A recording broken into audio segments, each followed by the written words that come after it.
मेरे को बोलने का 5 मिनट होने का नाते स्टॉप कर दिया। I said this is unfair. I am only attending.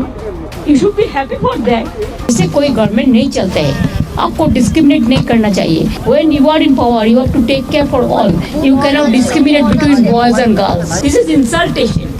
I will not attend any meeting further. पहली बात तो जब ये विपक्ष बोलता है कि माइक बंद कर दे, उस माइक का कंट्रोल वहाँ पे बैठे किसी भी व्यक्ति के हाथ में नहीं होता है, उस व्यक्ति के खुद के हाथ में होता है। जिस तरीके से बंगाल की मुख्यमंत्री ममता बनर्जी जी एकदम से उत्तेजित होकर उस बैठक को बीच में ही छोड़कर चली गई, मुझे लगता है ये आचरण गलत है।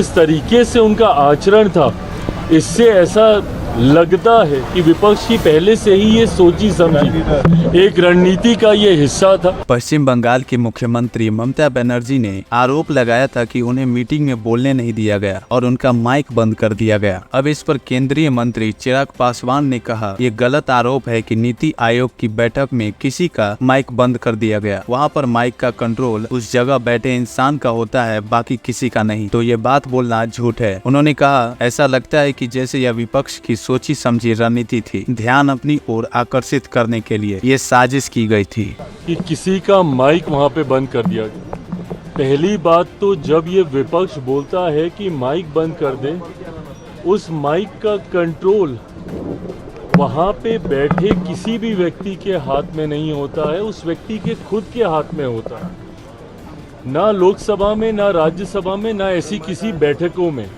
ऐसी बैठक में माइक सामने लगा होता है, ऑन ऑफ का स्विच सामने ही होता है। तो ये बात बोलना सरासर झूठ है जब कोई ये बोलता है कि मेरा माइक बंद कर दिया गया। हाँ, हर मुख्यमंत्री को, क्योंकि समय की बाध्यता थी, ओपन एंडेड अगर डिस्कशन को रखा जाता तो संभवतः हफ्तों तक ये बैठक ही चलती रहती।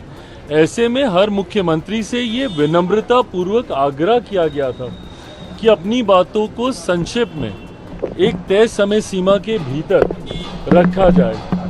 जब वो समय सीमा पूरी हुई, सिर्फ एक रिमाइंडर के तौर पर उनको ज़रूर, जैसे तमाम मुख्यमंत्री को दोबारा से नोटिफाई किया गया कि भाई आपका समय समाप्त हो रहा है, इस तरीके से। बट उसके बाद जिस तरीके से बंगाल की मुख्यमंत्री ममता बनर्जी जी एकदम से उत्तेजित होकर उस बैठक को बीच में ही छोड़कर चली गई, मुझे लगता है ये आचरण गलत है। अगर आपको अपनी बात को रखना भी है, कोई नाराज़गी भी है, तो आप वहीं पे रखती ना, बोलती कि अभी मुझे और बोलना है, मुझे और कहना है। हम सब वहाँ पर मौजूद थे। प्रधानमंत्री जी स्वयं उनको सुनना चाहते थे, वित्त मंत्री जी स्वयं वहाँ पे मौजूद थी, वो भी चाहती थी कि भैया क्या बजट को लेकर वो अपनी बातों को रख रही हैं। बट जिस तरीके से उनका आचरण था, इससे ऐसा लगता है कि विपक्ष की पहले से ही ये सोची समझी एक रणनीति का ये हिस्सा था कि वो जाएंगी, हंगामा खड़ा करेंगी और नीति आयोग जिस मकसद के साथ हम लोग वहाँ पर बैठे थे, उसके मकसद को डाइवर्ट कर सिर्फ अपनी ओर पूरा ध्यान केंद्रित करने के उद्देश्य से ये इस तरीके की कार्रवाई की गई है। कांग्रेस के साथ 4 सीएम ने बैठक को अटेंड नहीं किया, कहा बॉयकॉट कर दिया, और उन्होंने कहा कि हमारे साथ बाकी स्टेट के साथ नाइंसाफी हुई है जिस तरीके का बजट आया है। भाई मेरी समझ के परे है। अगर आपको ऐसा लगता भी है, किसी भी राज्य को अगर ऐसा लगता है कि उनके साथ नाइंसाफी हुई है, तो यही वो उचित फोरम है ना। नीति आयोग की बैठक ही वो मंच है जहां पर जाकर आप प्रधानमंत्री जी के समक्ष अपनी शिकायतों को आप रख सकते थे। इस मंच पर जाकर अपना ऐतराज़ आप दर्ज करा सकते थे, अपनी आपत्ति आप दर्ज करा सकते थे। और जो लोग ये बोलते हैं कि हम लोग के साथ भेदभाव हुआ, पहली बार देश में एक ऐसा बजट एक लंबे समय के बाद देखने को मिला जिसने पिछले 10 सालों में देश की मजबूत होती अर्थव्यवस्था का लाभ जनता को पहुंचाने का काम किया। इसमें जहां प्रमुखता से देश के गरीबों का जिक्र किया गया, अन्नदाता का जिक्र किया गया, नारी शक्ति का जिक्र किया गया, युवा शक्ति का इसमें जिक्र किया गया। ये ऐसे सेक्टर्स हैं जिसमें प्रमुखता से उनको लाभ पहुंचाने के लिए योजनाओं की और राशि की घोषणा की गई, जो राज्य कहते हैं कि उनके साथ अनदेखी हुई, क्या उनके राज्य में गरीब नहीं है? क्या उनके राज्य में महिलाएं नहीं हैं? क्या उनके राज्य में किसान नहीं हैं? क्या उनके राज्य में गरीब वर्ग से आने वाले युवा हो, महिलाएं हो, किसान हो, क्या ये लोग नहीं हैं? तो सिर्फ राजनीतिक हंगामा करने के लिए, और मैं दावे के साथ कहता हूँ कि भाई ये लोग पिछले बजट भी निकाल कर दिखाएं कि किस किस राज्य को कितना कितना आवंटन किया गया है जब सरकार कांग्रेस के नेतृत्व में चल रही थी। यूपीए की सरकार हो या उसके पहले की सरकार हो, कितने राज्यों का जिक्र किया गया। और मुझे ताज्जुब तो सबसे ज़्यादा राजद और कांग्रेस पर होता है।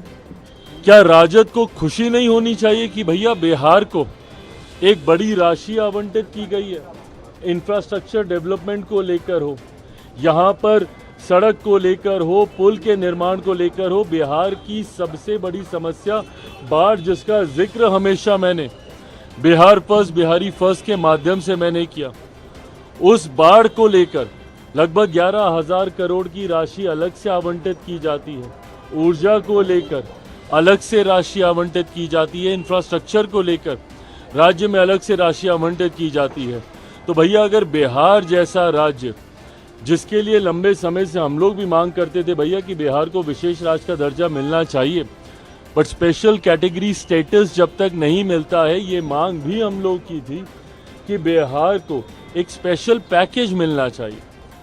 आज मैं धन्यवाद करूंगा माननीय वित्त मंत्री जी का, और विशेष तौर पर मैं धन्यवाद करूंगा मेरे प्रधानमंत्री आदरणीय नरेंद्र मोदी जी का।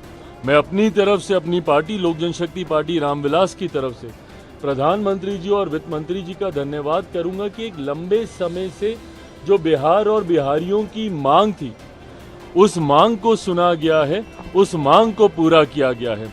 अगर इस पर भी अगर राजद और कांग्रेस को अगर ऐतराज है, तो ये वही लोग हैं जो कतई बिहार का विकास नहीं चाहते हैं।